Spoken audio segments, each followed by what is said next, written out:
The patient was educated. The call bell was within reach. Still, the patient fell.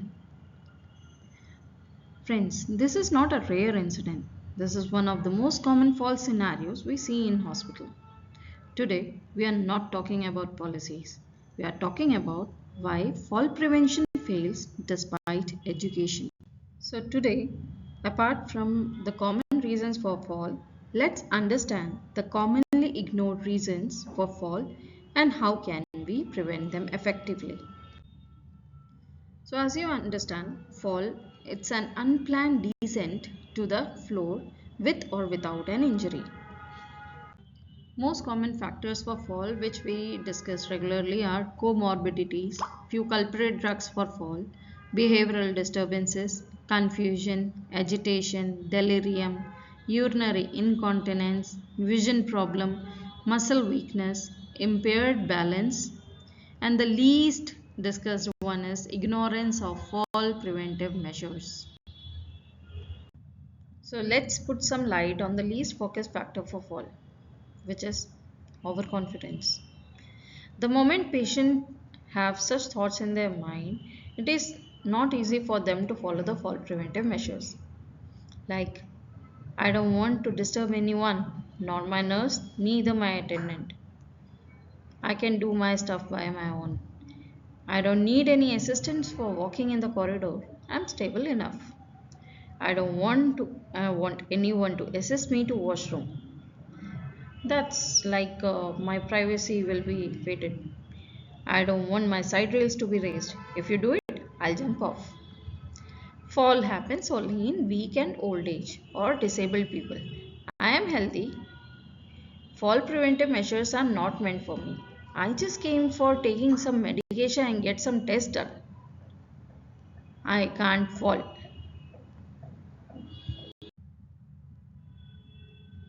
Attitude, assumption, and non adherence are silent contributors to inpatient falls. Now, how can we prevent them?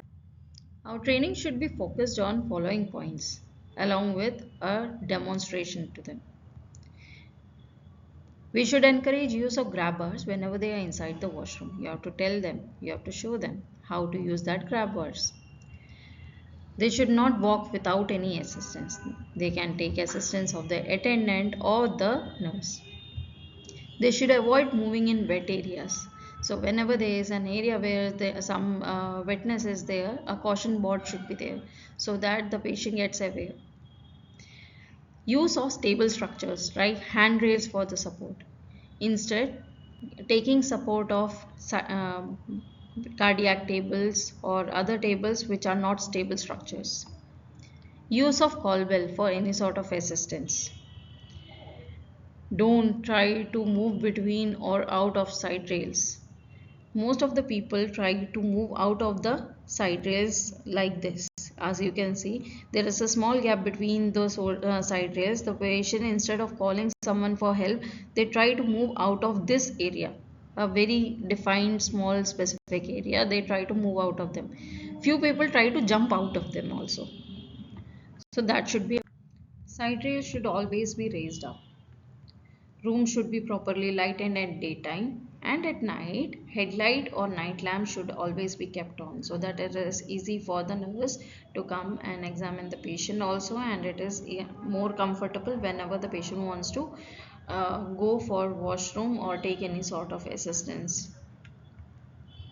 Now, in case of using of nimbus, you should not keep it over a mattress so that you can avoid fall.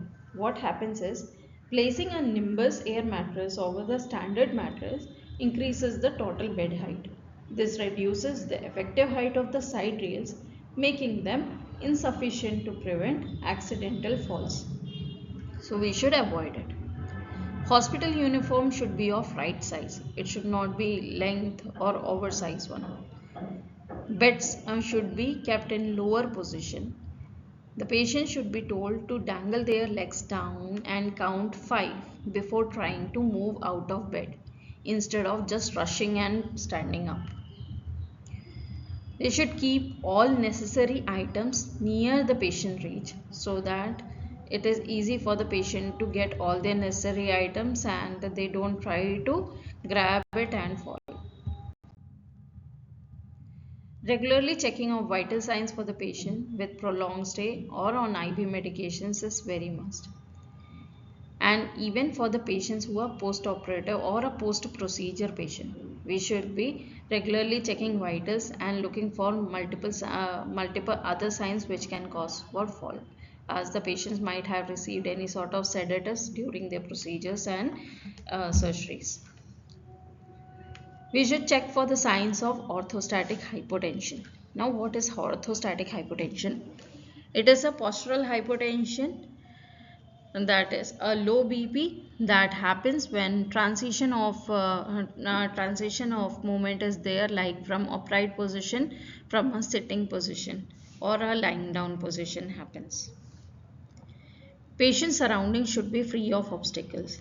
Mostly the obstacles which are there on the patient bedside will be cord wires of the syringe pumps or infusion pumps, DVT pumps, nimbus, etc. So you should avoid that. Anti-skid slippers should be used. It can be provided from hospital side also, or the patient can also take it from their side and bring it whenever they are coming to the hospital. Patient and family education on fall is must at the time of admission and even at the times whenever there is a change in the fall risk code. Fall risk assessment has to be done every shift. There are multiple tools for fall risk assessment. For example, Morse, modified Morse, Harris, Humpty Dumpty, Mofras. So whatever tool we are using, we have to do the fall risk assessment in every shift. So as we have learned, the preventive measures for avoiding falls are use of proper technology, doing staff training, patient education, and risk assessment in every shift. Though most falls are preventable through a multidisciplinary approach, we should be doing our maximum best to maintain our patient safety. Remember, fall prevention succeeds not when instructions are given, but when they are followed, reinforced, and supported. Thank you everyone for watching this video. Kindly like, share, and subscribe my YouTube channel for more training videos, and kindly mention your queries in the comment section. Thank you.